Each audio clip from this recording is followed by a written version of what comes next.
আসসালামু আলাইকুম। প্রথম থেকে দশম শ্রেণীর সকল পড়ালেখা এখানে উইথ আমার ইউটিউব চ্যানেলে প্রত্যেককে স্বাগতম। আমরা সবাই জানি একটা সেন্টেন্সের অপরিহার্য উপাদান হচ্ছে ভার্ব। আর ভার্বটা কি? ভার্ব হচ্ছে কোনো ব্যক্তি বা বস্তু কি হয় বা কোনো ব্যক্তি বা বস্তুর কি আছে বা সে কি করে এগুলি হচ্ছে ভার্ব। অর্থাৎ যেই ওয়ার্ড দ্বারা আমরা কোনো ব্যক্তি বা বস্তু কি করে বা তার কোনো পরিচয় বা তার কি রয়েছে বা তার অধীনে কি রয়েছে বা সে এখন কি করছে বা কি করে এগুলো বুঝতে পারি সেই ওয়ার্ডটাই হচ্ছে ভার্ব। তো আমরা জানি এই পৃথিবীতে অসংখ্য ভার্ব রয়েছে এবং ভার্বকে মোটামুটি আমরা ২ টা ভাগে ভাগ করতে পারি। ফাইনাইট ভার্ব এবং নন ফাইনাইট ভার্ব। আর সেই ফাইনাইট ভার্বকে কিন্তু ২ ভাগে ভাগ করা হয়েছে। অক্সিলিয়ারি ভার্ব এবং প্রিন্সিপাল ভার্ব। আজকে আমাদের টপিক হচ্ছে অক্সিলিয়ারি ভার্ব। তো চলুন দেখি। আমরা অক্সিলিয়ারি ভার্বকে কিন্তু হেল্পিং ভার্বও বলতে পারি। খেয়াল করুন হেল্পিং ভার্ব বা auxiliary verb is a verb। Auxiliary verb বা সাহায্যকারী ক্রিয়া অক্সিলিয়ারি ভার্ব বা হেল্পিং ভার্বের বাংলা অর্থ হচ্ছে সাহায্যকারী ক্রিয়া বা ভার্ব হচ্ছে এমন একটি ভার্ব যেটা হেল্পস দ্য মেইন ভার্ব, যেটা আমাদের মেইন ভার্বকে সাহায্য করে। মেইন ভার্বকে কিন্তু আমরা আরেকটা প্রিন্সিপাল ভার্বও বলতে পারি। প্রিন্সিপাল ভার্ব যেটা কি করে the main verb to make a complete meaning, যে ভার্বটা মেইন ভার্বকে বা প্রিন্সিপাল ভার্বকে একটা সম্পূর্ণ অর্থ প্রদান করতে সাহায্য করে সেই ভার্বটাকে আমরা বলি অক্সিলিয়ারি ভার্ব বা হেল্পিং ভার্ব, অর্থাৎ বাংলায় সাহায্যকারী ক্রিয়া। তো একটা এক্সাম্পল খেয়াল করুন, আই অ্যাম রিডিং আ বুক। আমি একটি বই পড়ছি। আমি একটি বই পড়ছি। এখানে খেয়াল করুন আই হচ্ছে সাবজেক্ট, অ্যাম হচ্ছে একটি অক্সিলিয়ারি ভার্ব এবং রিডিং হচ্ছে এখানে মেইন ভার্ব বা প্রিন্সিপাল ভার্ব আর এটা হচ্ছে অবজেক্ট। তো আমরা এখানে দেখতে পাচ্ছি এই আই এম রিডিং এ বুক এই বাক্যে আমাদের এই এম ভার্বটি কিন্তু আমাদের এই মেইন ভার্বকে সাহায্য করছে। কিভাবে সাহায্য করছে? একটা সঠিক অর্থ প্রদানে সাহায্য করছে। একটু খেয়াল করুন, আমি যখন বললাম, আমি যখন আই রিডিং আ বুক, যখন আমি এরকম বাক্যটা বললাম তখন কিন্তু আমি এই বাক্য থেকে বুঝতে পারছি না যে আমি কখন বই পড়ছি। আমি কি এখন বই পড়ছি না গতদিন পড়েছিলাম না আগামী দিন পড়ব। কিন্তু যখনই আমি এম ভার্বটার সাহায্য নিলাম তখনই কিন্তু আমি বুঝতে পারলাম যে আমি এখন বই পড়ছি, যা একটি প্রেজেন্ট টাইমকে নির্দেশ করছে। আর এইভাবেই অক্সিলিয়ারি ভার্বগুলো মেইন ভার্বের সাথে যুক্ত হয়ে বা মেইন ভার্বের পূর্বে বসে কোনো একটি সেন্টেন্সের সঠিক মিনিং প্রদানে ব্যবহার করা, অর্থাৎ টাইম বা সময় নির্ধারণে সাহায্য করে থাকে। আর এই কারণেই অক্সিলিয়ারি ভার্বগুলোকে সাহায্যকারী ভার্ব বা হেল্পিং ভার্ব বলা হয়। তো এই অক্সিলিয়ারি ভার্বগুলো কিন্তু আবার যখন একাকী বসে বা একা একটা সেন্টেন্সে বসে তখন কিন্তু আবার এই অক্সিলিয়ারি ভার্বগুলো কিন্তু মেইন ভার্বের কাজ করে। এই অক্সিলিয়ারি ভার্বকে কিন্তু আবার ২ ভাগে ভাগ করা যায়। ভাগগুলো কি একটু খেয়াল করুন। এক হচ্ছে প্রাইমারি অক্সিলিয়ারি এবং আরেকটা হচ্ছে আমাদের মোডাল অক্সিলিয়ারি। Modal auxiliary. খেয়াল করুন এই অক্সিলিয়ারি ভার্বকে কিন্তু আবার ২ ভাগে ভাগ করা হয়। একটা হচ্ছে প্রাইমারি অক্সিলিয়ারি এবং আরেকটা হচ্ছে মোডাল অক্সিলিয়ারি। আজকে আমরা এই প্রাইমারি এবং মোডাল অক্সিলিয়ারি নিয়েই আলোচনা করব। সবসময় কিন্তু অক্সিলিয়ারি ভার্বের পরে মেইন ভার্ব থাকে না। তো আপনারা একটা এক্সাম্পল দেখলে ক্লিয়ার হবেন। খেয়াল করুন।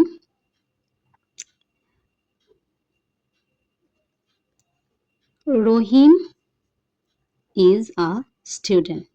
খেয়াল করুন। এখানে আমরা দেখতে পাচ্ছি এবং এরপরে কিন্তু কোনো ভার্ব নেই। এখানে কিন্তু এরপরে কোনো মেইন ভার্ব নেই। তো যখন আমরা কোনো সেন্টেন্সে এই অক্সিলিয়ারি ভার্বগুলোর পরে এটা হতে পারে am, is, are, was, were, এই অক্সিলিয়ারি ভার্বগুলোর পরে যদি কোনো ভার্ব না থাকে তখন আমরা সেই ভার্বটাকে কি বলবো? আমরা এই ভার্বটাকে বোথ মেইন ভার্ব বলবো, মেইন ভার্ব অথবা প্রিন্সিপাল ভার্ব। আমি আবারও বলছি, যখন আমাদের এই অক্সিলিয়ারি ভার্বগুলো কোনো বাক্যে একা বসবে আর কোনো ভার্ব থাকবে না তখন আমরা এই অক্সিলিয়ারি ভার্বটাকেই মেইন ভার্ব বা প্রিন্সিপাল ভার্ব বলবো। কারণ তখন এই ইজ ভার্বটাই এই সেন্টেন্সের অর্থ প্রদানে সাহায্য করছে। যেমন রহিম is a student.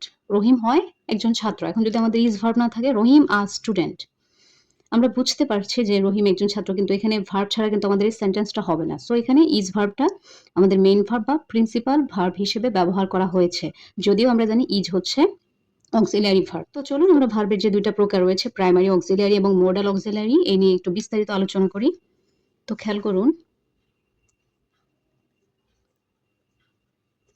Primary auxiliary. Primary auxiliary কাকে বলে? যে অক্সিলিয়ারি ভার্ব কোনো সেন্টেন্সের টেন্স নির্ধারণে সাহায্য করে তাকে প্রাইমারি অক্সিলিয়ারি বলে। খেয়াল করুন আমি কি বললাম,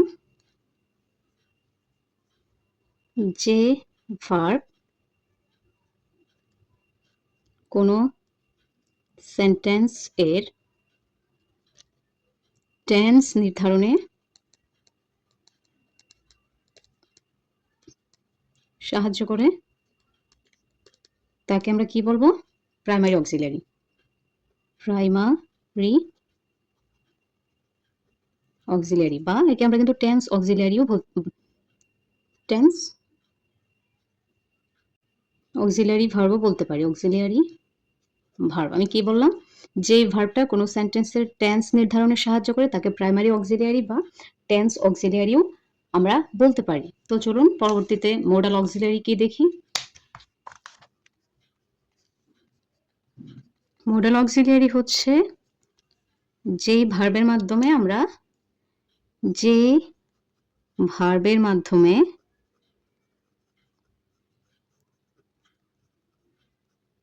সেন্টেন্সের মোড বা ধরন আমরা আইডেন্টিফাই করতে পারি, সেটাকে আমরা বলি মোডাল অক্সিলিয়ারি। তাহলে কি বুঝলাম auxiliary verb totally? Auxiliary verb কয় প্রকার বুঝলাম আমরা? খেয়াল করুন, প্রাইমারি অক্সিলিয়ারি অ্যান্ড আরেকটা হচ্ছে মোডাল অক্সিলিয়ারি। আমি আবার বলছি, প্রাইমারি অক্সিলিয়ারিগুলো আমাদের টেন্স চিনতে বা নির্ধারণ করতে সাহায্য করে, এবং মোডাল অক্সিলিয়ারিগুলো আমাদের একটা সেন্টেন্সের মুড বা ধরন বোঝাতে সাহায্য করে। তো চলুন এখন দেখি আমরা একটু ছকের মাধ্যমে আমরা কি বুঝলাম। অক্সিলিয়ারি ভার্ব দুই প্রকার, প্রাইমারি অক্সিলিয়ারি বা টেন্স অক্সিলিয়ারি, আর এটা হচ্ছে কি মোডাল অক্সিলিয়ারি। এই প্রাইমারি অক্সিলিয়ারি কিন্তু আবার তিন প্রকার, একটু খেয়াল করুন। এই প্রাইমারি অক্সিলিয়ারি কিন্তু আবার তিন ধরনের, খেয়াল করুন। একটা হচ্ছে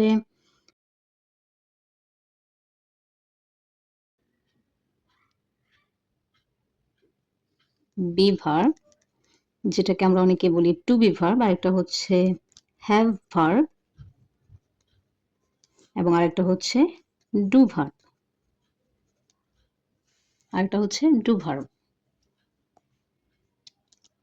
এবং এই মোডাল অক্সিলিয়ারি আবার দুই ধরনের। কি কি? একটা হচ্ছে পিওর মোডাল, আর এটা হচ্ছে সেমি মোডাল। তো আগে মোডালগুলো আলোচনা করি। পিওর মোডাল কয়টি? আমরা সাধারণত বলতে পারি পিওর মোডাল হচ্ছে 9টি। Shall, should, will, would, can, could, may, might, must। এবং সেমি মডেল কোনগুলো?